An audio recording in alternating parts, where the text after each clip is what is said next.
Kate Nagel. Thanks for tuning in for the Thursday News and Politics show.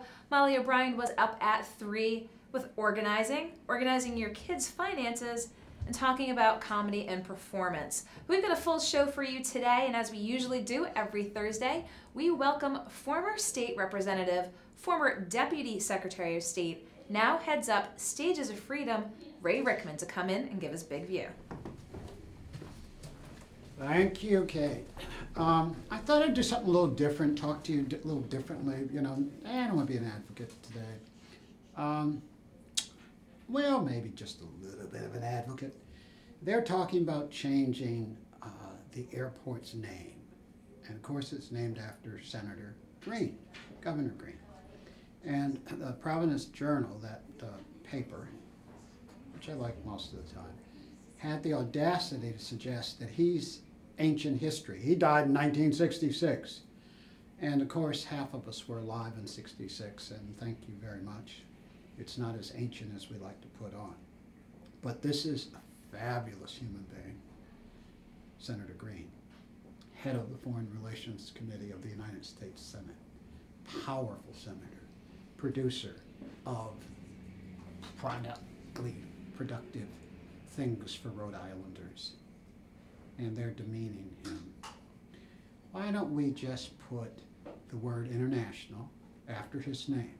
Did you hear what I just told you? He was chairman of the Foreign Relations Committee of the United States Senate, dealing with international issues for 30 years.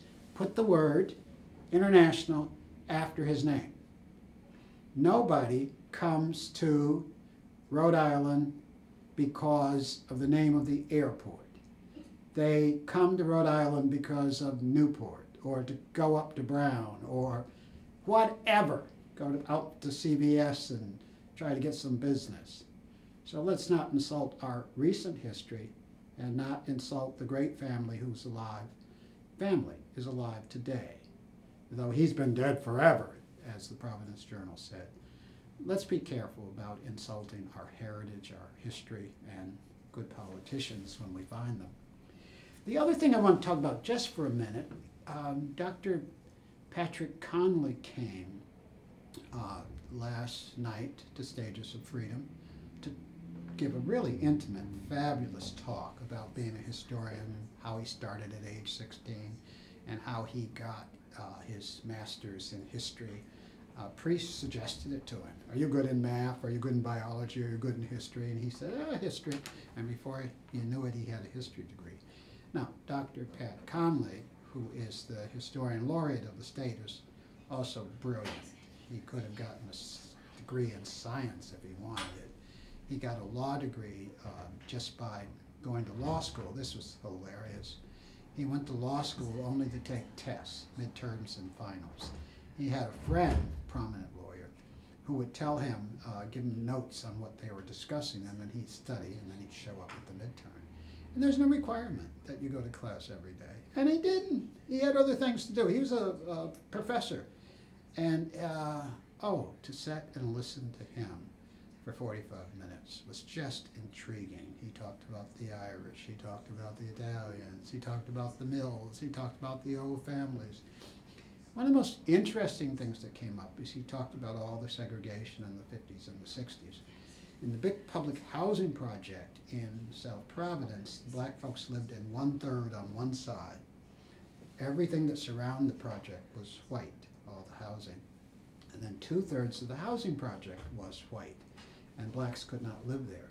But of course, they could not move across the street into a triple-decker. They could only live in that little part of the public housing project.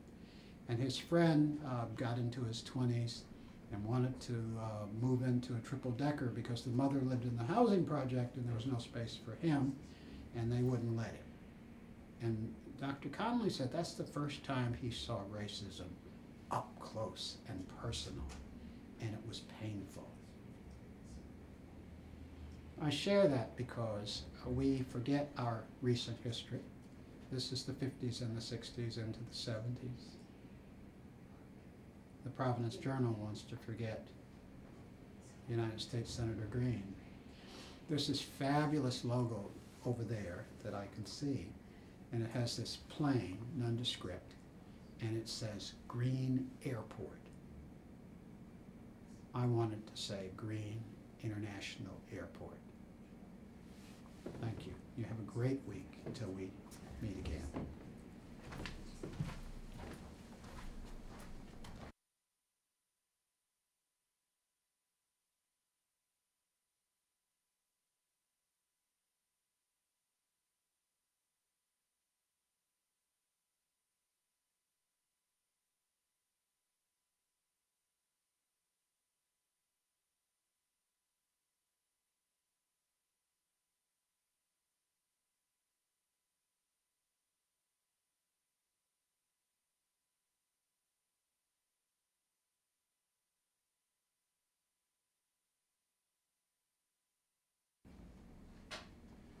Hi everyone, welcome back to the Navigant Credit Union Broadcast Center. I'm GoLocal News Editor Kate Nagel.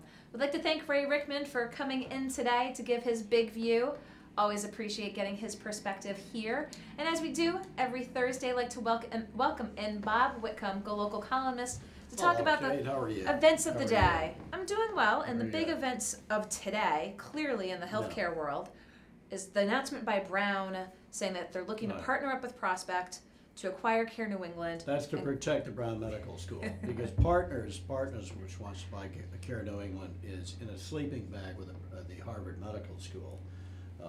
And Harvard Medical School, of course, is a behemoth, very powerful, very prestigious, and Brown does not want Harvard to come into this market and then direct a lot of people north. I think it's as simple as that. What do you think the chances are? That's the crucial interest in this.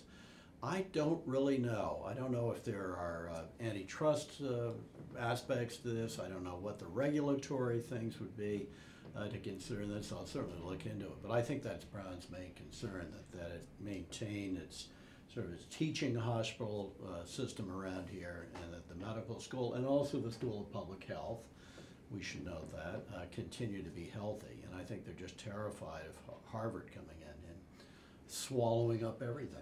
Had you heard rumblings about this? Giant sucking Harvard. Yeah, the Matt like Taibbi Goldman line, Sachs, the big tentacles. Right. Now, had you heard rumblings along this line? We'd certainly heard some kind of whispers about this potentially happening. Oh yeah, I've heard this for a long time. I mean, I think the thing with partners will find it very difficult to expand more in Greater Boston because of regulatory concerns up there. The state and the localities have been concerned they've got too much pricing power. Their prices are very high. I mean, they're partly just using the prestige. People are willing to pay an arm and a leg to be at MGH or Mass General or Peterbed Brigham and McLean's, the mental hospital. So, you know, it's natural they would want to move down here where you've got a big population too, dense population, a lot of potential customers.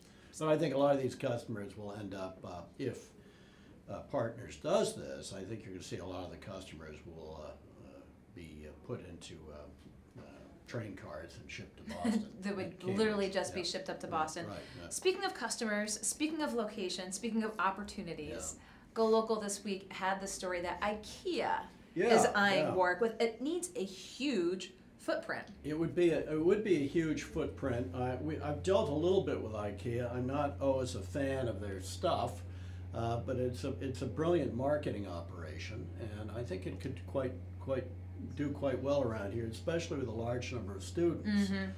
They've always pitched very heavily to students and to young people, kind of starter apartments, starter houses, so it would be a natural.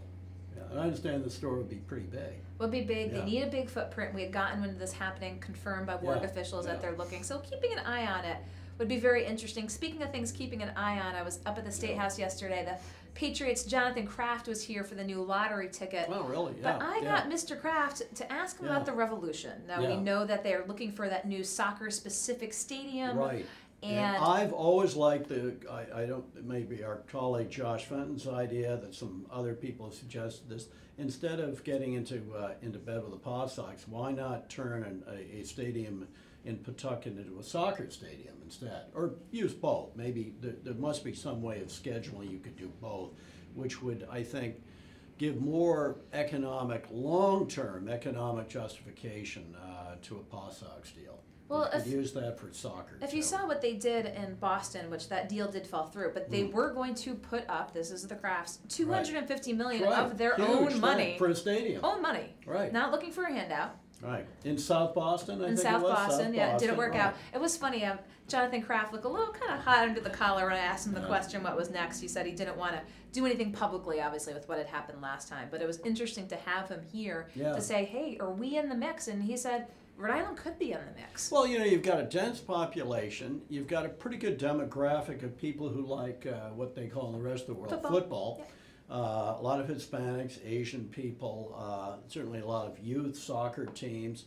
And going forward, it seems more than likely that soccer will become increasingly, popular. And so the idea of putting a substantial soccer facility here, maybe even, bigger than what they're talking about for the Paw Sox, maybe 10,000 people. And then, looking ahead 10, 20, 30 years, that might make more sense. And if you could kind of tip your hat to the baseball people by, combining them. It would be interesting, the Paw Sox industrial complex is moving forward. It came out of Senate Finance this week. It'll be interesting to see what happens up at the State House regarding that. Because that ball's problem moving. up there because the speaker is very leery of this because the people in his district don't like it, and he almost lost the last time around. And he's talking to more conservative people than Senate Majority Leader Ruggiero is. And Mr. Ruggiero is very, very involved with the construction union still.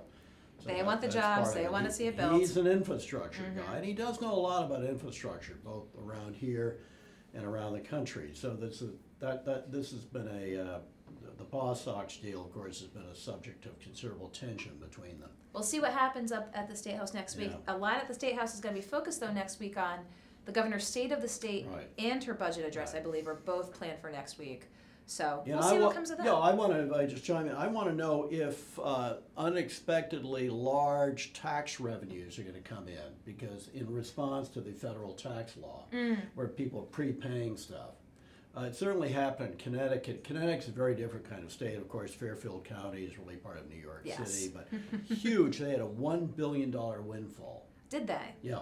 Yeah. You heard it here. Keep an eye on those tax revenues by lieu of that tax reform. So keeping an eye on that next week as well. But let's tack to politics a little bit here. Yeah. The Golden Globes last week, the big speech by Oprah. Right. Do you think she'll run? No, I don't. I think at the end of the day, she's got too much baggage. I don't think she really wants to be president. I think she's got, as any highly successful person has, she's got a huge ego.